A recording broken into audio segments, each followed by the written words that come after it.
Good morning, Houston. KHOU 11 meteorologist Kim Castro. We are seeing the threat level for some severe storms today. Now that has been upgraded to a level 2, and it encompasses the vast majority of us now. That means we all have the potential to see storms that could produce hail, some gusty wind, meaning upwards of 58 miles an hour. That's the criteria to make a storm severe. And we can't rule out the possibility of an isolated tornado threat that's going to be mainly along the coast. And I think most of the energy for that is going to be offshore. But actively right now, we have seen a severe thunderstorm watch pop up for our far southwestern counties. This includes Fort Bend, Colorado, Wharton, Matagorda, and Brazoria. What a watch means is get ready.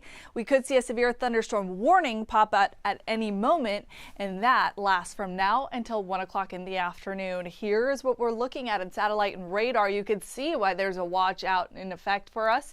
Because of these electrified storms that are coming out of Victoria, coming out of Fulton, a lot of energy offshore right now too, but these are continuing to move to the northeast, and so pretty soon we are going to be in their path. Taking a closer look to home right now, Sugar Land, you're seeing some heavy downpours for Mission Bend. These are storms that have frequent lightning, so just keep that in mind. If you hear the thunder, you're close enough to be struck by lightning, so make sure you're headed inside. Missouri City, moderate showers for you. Bel Air, lighter showers too. Channelview, you're seeing a pocket of heavier rain just south of you, and then Barrett, that's making its way towards you too. Taking our look towards Washington and Austin counties, Brenham, Takini to Belleville, you're seeing some pockets of moderate to heavy rain. Nothing severe so far, but again, because we're under a watch, these could pop up within a moment's notice, which is why I suggest you download the KHOU app, so whenever I get alerted, I'll alert you right away. Now, here's a look at hail tracker over the last 2 hours. You'll notice some big time hail cores well offshore, which is great. We don't want this to push in closer to us, but we're keeping a vigilant eye in case any of these storms do. You'll notice hail tracks just off Corpus Christi, and these are harder to see, but I'll zoom into Victoria there. You'll notice we're picking up on some hail that is just about pea size. So the darker gray that you see there, it's the smallest hail, and this is likely melting before reaching the ground. However, that is our biggest threat today. Of the 3 severe weather threats, hail, wind, and an isolated tornado, hail is the highest. It's at 15%.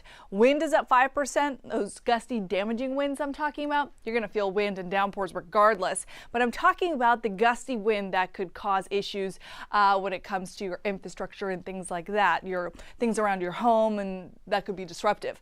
As we go hour by hour, the threat remains through the late morning and into the afternoon. I think it's pretty high until about 2, 3 o'clock. By the time you're headed home, there's still going to be pockets of thunderstorms here and there, but I think the coverage diminishes by 9. I think that's going to be our lowest threat to see some storms. And then notice that we spike it back up closer to the midnight hour. So let's look at Futuretrack. This is a pretty good depiction as to what's happening outside right now, meaning that this model is initializing well. It's taking the outside conditions of our atmosphere and interpreting them in a good way, meaning I have better confidence as to what it's projecting for the later hours to come.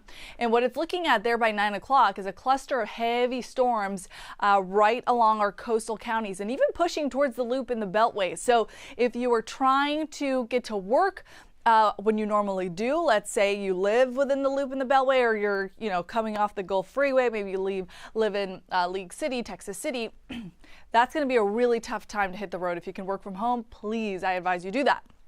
As we head into the afternoon, that cluster moves out, but we'll still see some pockets of isolated downpours and storms. That's a snapshot at 1 o'clock, the push towards Huntsville too.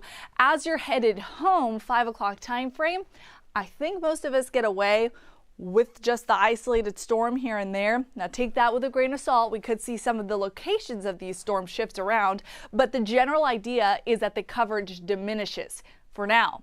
Look at what happens to the north of us. That's a snapshot at midnight. So as we transition from our Thursday to our Friday, we're watching another line of storms from Bryan College Station bowing out into Livingston. Now when I see this bowing out feature, it means it's coming in fast. So straight line wind damage could be something we watch for during the overnight hours. It races out of here pretty quickly. So that's a snapshot at 1 o'clock and then pushes towards Louisiana there by 3, 4 in the morning. A lingering shower behind that is possible, but then things quiet down for your Friday. So how much rain are we talking about this morning?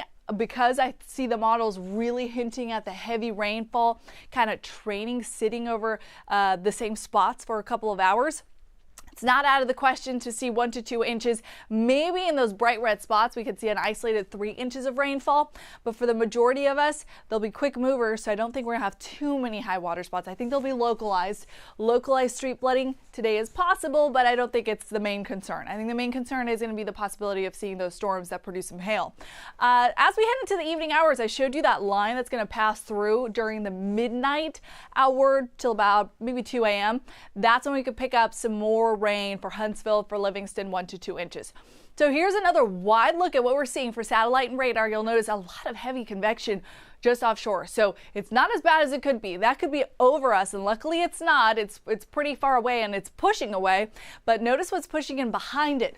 More storms that are very electrified. Jen, this is going to be something that has us watching radar for storms and watching radar for traffic concerns throughout the day. For sure. I mean, we've been busy, no doubt there. Maybe not as busy with wrecks as I would have thought, but nonetheless, if you're involved, you're like, one is enough, right?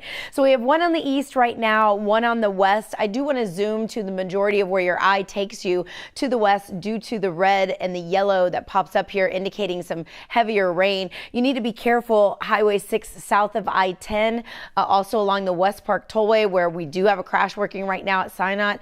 Katy Freeway typically busy from 99 all the way to Hunters Creek. It's going to be a long drive. Parts of 90 are impacted right on the south of Missouri City. Sugarland, Highway 6 to Walt, you are seeing some blinding rain, so maybe hold off the commute. Here's the West Park issue that I'm talking about past West Park at Eldridge. Right lane is blocked. Emergency crews on scene. You need to slow your speeds because when emergency crews are outside of their vehicle trying to attend and clear a crash, we just all need to be careful and make sure that the pedestrians and the emergency crew members that are out there are not going to be clipped by you slipping and sliding. This is the East Freeway outbound at Normandy. A lot of lane blockage. Only one left is getting through. This is outbound, so if you're trying to make your way out toward Channelview, it's going to cost you about 10-12 minutes. We're backed up for about 3 exits or so. You can jump on and off of the highway and use the feeder road if you care to do that. We did have a problem on the East Loop southbound just past I-10 or at Market. You can see we're still trying to see traffic recover. So if you're leaving, let's say, the northeast part of 610, right where it meets I-10, you will be seeing some extra brake lights and lots of brake lights in the downtown area. This is the Spaghetti Bowl area. I know you knew it was going to look like this. This is 59, 69, 288. It's where everything merges. Obviously, looking from the south up to the north, you can see our skyline. It's a dreary start.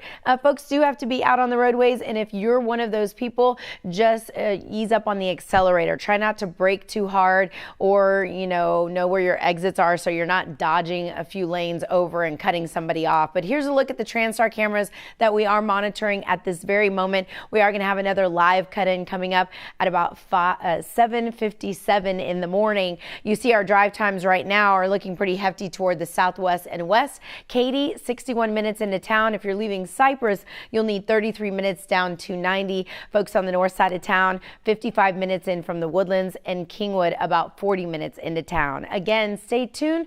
At 7:57, we'll have a live cut-in here on Channel 11 KHOU. Take care, my friends.